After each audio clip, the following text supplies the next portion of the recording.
આજે આપણે નાની વાતમાં કલબાઈ ભાણ જેઠવા પોરબંદરના જે રાજા રાણી છે, છાયાના રાજા રાણી છે, એનું આપણે વંશજ જાણશું. કે આપણે પુસ્તકમાં ઘણી બધી જગ્યાએ આવે છે કે છાયાના રાજા, પોરબંદરના રાજા, તો એનો વંશજ આપણે આજે જાણીએ. એનું પુસ્તકમાંથી આપણે અનુસંધાન લઈએ. પુષ્ટિ સંહિતા ભાગ 1 ની અંદર કલબાઈ અને ભાણ જેઠવાના પ્રસંગ આવે છે. એ છાયાના રાજા રાણી છે અને એમના દીકરા ખીમાજી છે. હવે આપણી પાસે ખીમાજી પણ 2 અથવા તો 3 છે. એનું આપણને અત્યારે પ્રમાણ માત્ર એક ખીમાજીનું, પહેલા ખીમાજીનું મળ્યું. એ આપણે અત્યારે અનુસંધાન લઈએ કે પાના નંબર 5 પુષ્ટિ સંહિતા ભાગ 2 પાના નંબર 5 ની અંદર ખીમાજી ઠાકોરજીને દોલોત્સવ માટે ગોપાલાલજીને પધરામણી કરે છે, પધારે છે ગોપાલાલજી છાયામાં અને ડોલોત્સવનો આનંદ માણી રહ્યા છે.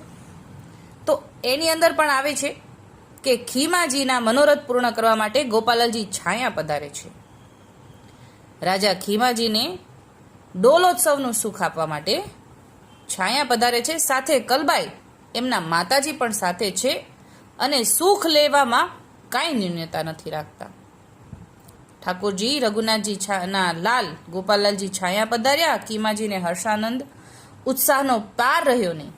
ખીમાજી તથા કલબાઈ વૈષ્ણવ વૃંદના જૂથ સાથે ભવ્ય સામૈયાની સાથે છાયાના રાજભવનમાં પધરાવી લાવે છે.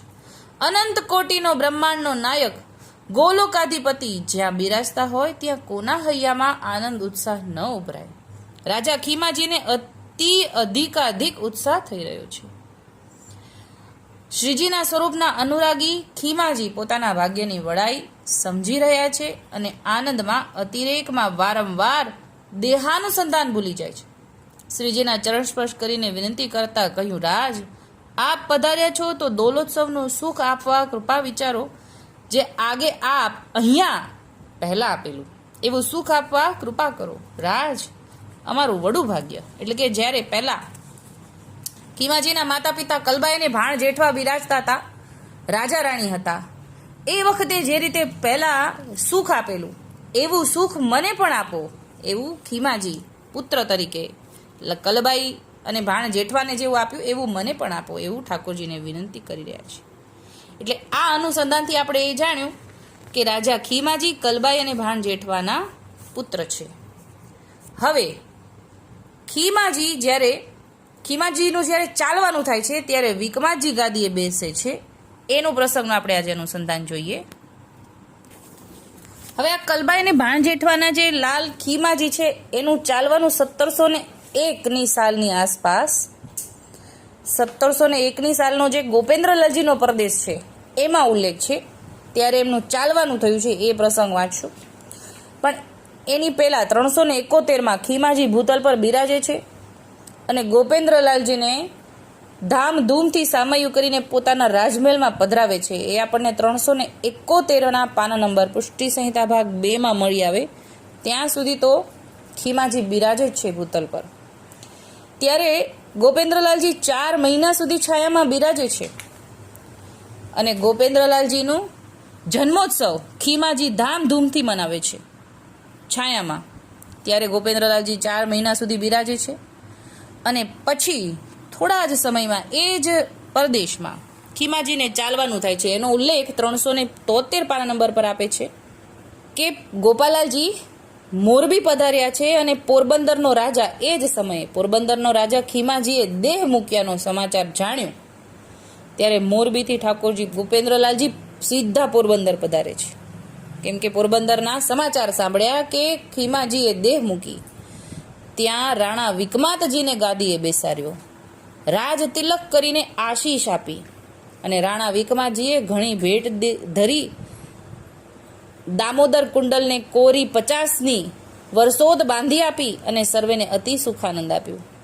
ગોપેન્દ્રલાલજીએ ગોકુળ પધારવાની ઈચ્છા કરી. એટલે પિતાજી કહેતા ખીમાજીએ દેહ મૂકી પછી વિકમાતજી ગાદી પર બેઠા છે.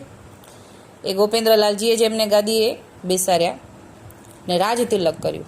એટલે વિકમાતજી ખીમાજીના દીકરા થાય, વિકમાતજીના દાદા ભાણ જેઠવા.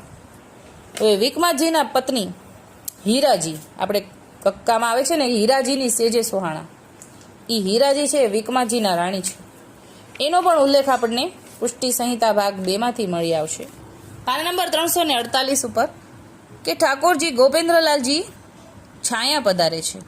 348 પાના નંબર ઉપર છેલ્લેથી બીજો ફકરો કે જે દિવસે પોતાના રાજમહેલમાં પધરાવ્યા છે અને વિકમાતજીની રાણી હીરાજી જાડેજાને શ્રીજીએ શરણદાન આપ્યું, તેની ઉપર કૃપા દ્રષ્ટિ કરીને તેનું સમાધાન કર્યું, તે સ્વરૂપ હીરાજીના ઉર અંતરમાં આદિ મધ્ય ને અવસાન સુધી રમી રહ્યું.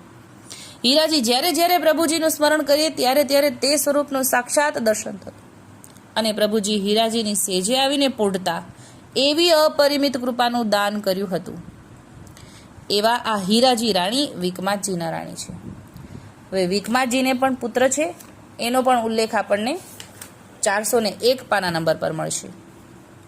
વિષય જ લખ્યો છે કે વિકમાતજીના કુંવર ભાણજી અને એની રાણી રખુજી. એનું આપણે જાણીએ. પાના નંબર 401 ઉપર પોર છાયામાં રાણો વિકમાતજી રાજ કરે તે સુરતાનજી, એટલે કે વિકમાતજી રાજા રાજ કરે છે. હવે એને સુરતાનજી અને વિકમાતજી એનો કુંવર તિલાત ભાણજી શ્રીજીને ચરણે પામ્યો.